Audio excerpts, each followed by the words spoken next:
আমি পাগল। শুধু শুধু পেঁচাবি না, আমি তোরে পাগল বলি না, আমি বলছি এইসব পাগলামির কোনো মানে হয় না। ওই একই তো কথা, পাগলে পাগলামি করে, তুই আমাকে বলছিস আমি পাগলামি করতেছি, তার মানে আমি পাগল? হ্যাঁ বলছি আমি তোরে পাগল, তুই একটা পাগল।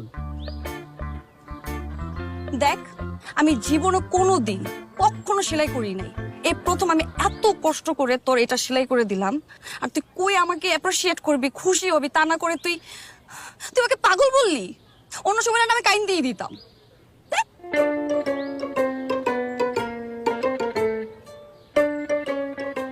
এই কালো সুতা আমি এখন কিভাবে সাদা করব? এভাবে শার্ট ফেরত দিলে রাজা ভাই আমাকে হল থেকেই বের করে দেবে। ওই, আমি যে রাগ করে এখান থেকে উঠে চলে গেলাম, তুই আমাকে ঠকাবি না? কেন ঠেকাবো? তুই তো আকামটা করলি, আমার 12:30 বাজাইলি। তোর শার্টে 12টা বাজিচ্ছে, হ্যাঁ নষ্ট হয়ে গেছে। হ্যাঁ। তাইলে তোর শার্টটা আমি আরেকটু সুন্দর করে 12টা বাজাই।